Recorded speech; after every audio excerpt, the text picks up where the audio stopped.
Bonsoir à toutes et à tous et bienvenue dans Chant contre Chant. Ce soir, nous recevons Valérie Donzelli, bonsoir. Bonsoir. Et Thomas Simeka, bonsoir. Bonsoir. Ça va, j'ai bien dit le nom de famille? Simeka, tout à fait, parfait. Vous venez nous parler du film Notre-Dame, qui est un petit bijou de comédie sur, je veux dire, l'échec, mais pas que. Oui. Il y a plein de choses. Il est question, effectivement, pour planter le décor, de refaire le parvis de Notre-Dame. Maude Crayon, que vous campez, est architecte et sur un malentendu, il faut le dire, eh bien, elle remporte le grand concours qui a été lancé par la mairie de Paris. Maude Crayon, son histoire et puis toutes les histoires des personnages qui gravitent autour, tout cela, à un moment donné, va s'amalgamer et donner des choses très savoureuses.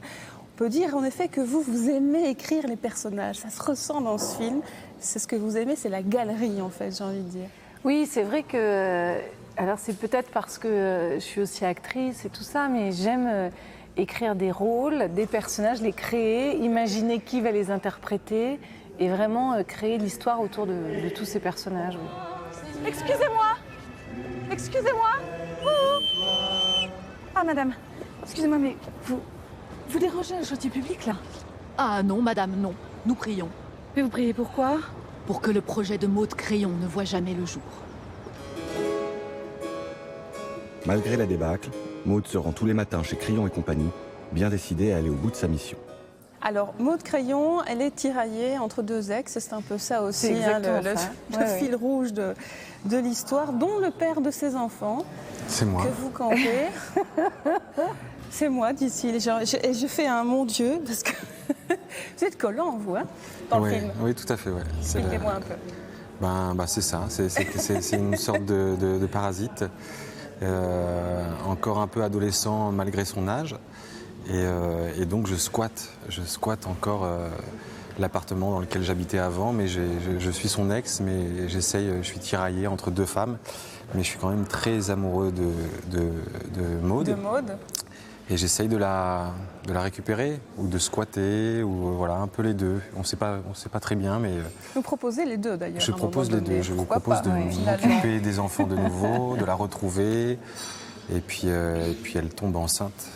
Mais tu ne révèle pas tout. Oui, Non, mais il faut peut-être pas de dire. moi, Il mais ne faut peut-être, ça tombe n'en dit enceinte. pas. Alors Maude, elle est... Remarque, oui. Non. Comment? Non, je disais, je pensais à la bande-annonce du film où on sait que je suis enceinte. On ne sait pas de qui. Non, c'est Voilà. pas de qui.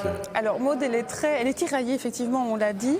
C'est un peu le sujet universel du film, c'est de ne pas savoir poser de choix, de ne pas savoir faire de deuil, de ne pas savoir se séparer des choses et des gens. Oui, voilà, c'est ça. Exactement. C'est aussi de montrer que je voulais camper un personnage féminin qui est comme ça, à une charnière de sa vie où elle est presque au milieu de sa vie. Et du coup, elle a quand même toute une histoire passée. Et comment réussir à continuer d'avancer quand il y a des liens qu'on doit couper, des deuils qu'on doit faire, des séparations qu'on doit assumer. Et c'est tellement difficile, en fait, de se séparer des gens qu'on a aimés, de faire des choix, de toujours avoir peur de se tromper. Et puis en même temps, je voulais aussi raconter qu'est-ce que c'est qu'une femme moderne qui travaille, qui a des enfants, de montrer comment les femmes sont une addition de choses, en fait. C'est-à-dire que les choses s'accumulent pour elles. Elles ont des enfants, puis elles travaillent. Mais c'est pas parce qu'elles ont des enfants qu'elles travaillent moins. Et c'est pas parce qu'elles travaillent qu'elles s'occupent moins de leurs enfants. Donc en fait, elles ont aussi tendance à tout prendre en charge parce que c'est aussi plus facile de tout prendre en charge plutôt que de commencer à être dans un dialogue où il va falloir s'affirmer, où il va falloir obtenir des choses, etc. Donc c'est aussi... cette particularité-là qu'a Maude, c'est que c'est à la fois une femme soumise, mais qui a en même temps beaucoup de contrôle sur les choses. Donc c'est ça qui est intéressant, je trouvais, à traiter. Alors là, on est super sérieux quand on parle du film, et je voudrais quand même signaler que le film est complètement décalé. Hein. Un peu à votre image, me dit-on. Ah oui. Vous l'êtes, décalé. Je sais pas, oui, sûrement que je dois l'être un peu, puisque les films, c'est toujours un peu sa vision qu'on porte. Donc... moi, ça me paraît pas non plus si décalé que ça, mais quand même, je crois que ça l'est. Oui, parce que t'élargis. Oui, mais et à un si moment, on tu n'essaie tombes. pas, Oui.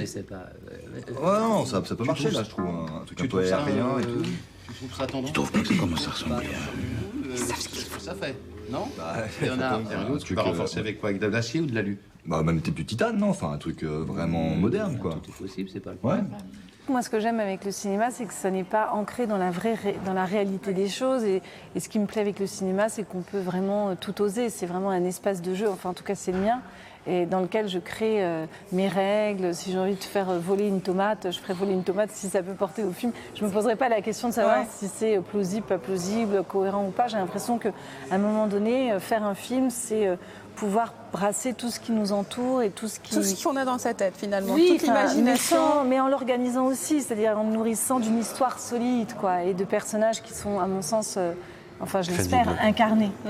C'est vrai qu'elle changeait parfois d'avis sur le tournage, avec des changements, des impros de dernière minute, avec des nouvelles idées qui lui traversaient l'esprit. Ouais, tout à fait. C'est comme ça. Ouais, moi je connaissais pas, je la connaissais à travers ses films, mais je la connaissais pas sur le plateau et c'est vrai qu'il y a beaucoup d'inattendus au moment où on arrive, pour différentes raisons, mais c'est aussi son caractère qui est comme ça, quoi. Donc pourtant, tout est écrit dans le scénario, et puis à la dernière minute, les choses, pas tout change, mais il y a une part de fantaisie et d'improvisation et d'inattendu. Comment ? Ça devait être gai. C'était très gai. Chouette de tourner ce film. Très joyeux. En tout cas, ça transparaît. Très joyeux. Non, mais c'est vrai, mais c'est très speed aussi, mais c'est super. Et très, voilà, c'est très vivant. Le parvis de Notre-Dame, c'est chez vous, pas à l'agence. Je vous paye pas pour vous faire une place au soleil. Tout le monde au boulot, là. Quel con.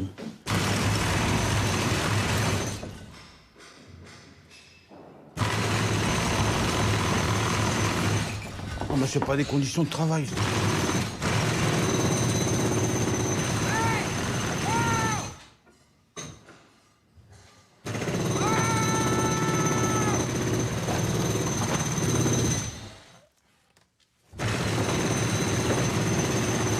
Il y a une certaine poésie du quotidien aussi, je trouve, dans le film qui est mise en avant. Et puis alors, on l'a dit, beaucoup de fantaisie, notamment, je crois que c'est à peu près à la moitié du film, où on est quasi dans des scènes de comédie musicale, de théâtre, etc. Vous aimez brouiller les pistes en mélangeant un peu les genres aussi. Oui, mais oui, c'est vrai qu'à un moment donné, je trouve qu'au cinéma, on n'est pas obligé de faire un film qui soit un genre d'un bout à l'autre du film. Enfin, il peut y avoir aussi des intrusions comme ça, où on part dans des choses plus oniriques, ou plus musicales, ou plus... voilà. Et sur ce film-là, en tout cas, ça s'y prêtait. Et c'était aussi un cheminement de pensée qui a évolué par rapport au scénario et par rapport à des scènes dansées que j'avais commandées à une chorégraphe et qui ont évolué, qui ont muté vers autre chose pour des raisons à la fois de production, à la fois...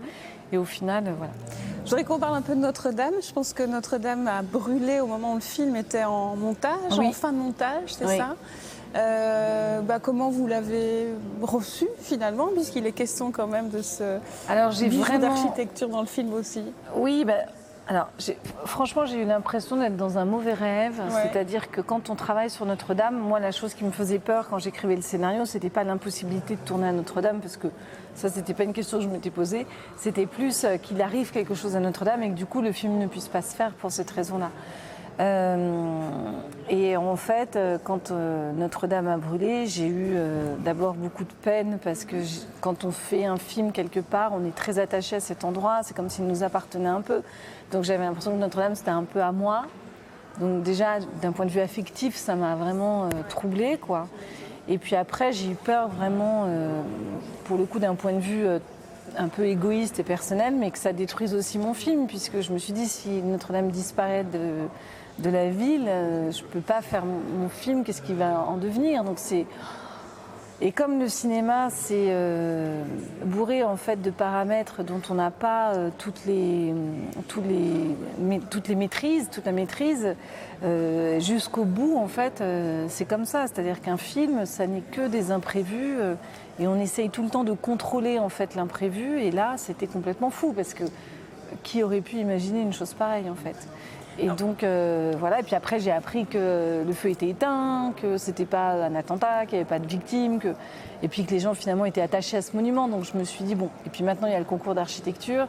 Et là, d'un coup, le film est au cœur de l'actualité. Donc, alors, justement, ce concours d'architecture, alors, on ne va pas dévoiler le projet de Maud Crayon, qui est assez saugrenu. Du coup, effectivement, ça résonne parce que si mes informations sont bonnes, vous étiez basé aussi sur le concours d'architecture qui avait été lancé par François Mitterrand, c'est ça à Oui, l'époque? pour l'Opéra Bastille, tout à fait. Pour l'Opéra Bastille, Ouais. où c'est un architecte qui n'est pas Exactement. du tout connu qui a remporté ce concours et qu'on a voulu vraiment c'est souvent finalement. Oui, mais c'est souvent le cas. C'est-à-dire qu'en fait, Mitterrand avait lancé ce projet de l'Opéra Bastille en voulant faire quelque chose d'ouvert à tous les diplômés d'architecture pour pouvoir justement donner une chance à un jeune inconnu. Et puis en choisissant un projet, il était persuadé que c'était un grand nom qu'il avait reconnu en fait un grand nom de l'architecture. Et c'était un illustre inconnu qui venait d'avoir son diplôme. Et en fait, ils lui ont mis des ingénieurs structures sur le dos, etc. Et le truc est devenu un peu une espèce de chose.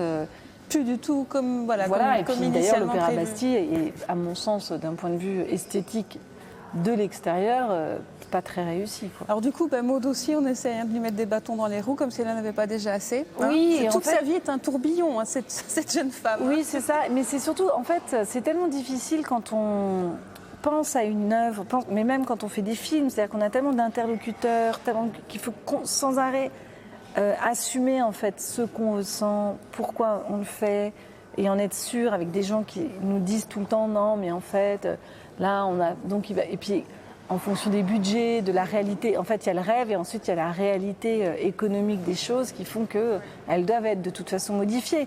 Donc après il faut réussir à justement avoir suffisamment confiance en soi pour pouvoir ne pas se tromper, en tout cas faire ses propres erreurs et pas celles des autres. C'est un peu comme quand on élève des enfants. Exactement. Et Maud, comme elle gagne un peu le concours sur un malentendu, elle n'ose pas trop l'ouvrir non plus, donc elle est un peu dans un truc... Notre-Dame avec Bouli Lanners, il faut le souligner, avec Belge de l'Étape, qui avec est super Bouli aussi. Lanners qui joue Didier Piment, mon collègue de travail, qui est Didier, le collègue, qui est aussi emmené dans votre tourbillon, tous les personnages. Voilà, comédie savoureuse, effectivement, à retrouver. Vous avez déjà une date de sortie ici en Belgique? Oui, c'est le 18 décembre, je crois. Le 18 crois que décembre, c'est bien pour terminer l'année. En fait. Ça donne le sourire. Merci à vous en tout cas d'être venu ce soir. Merci à vous de nous avoir suivis, à bientôt.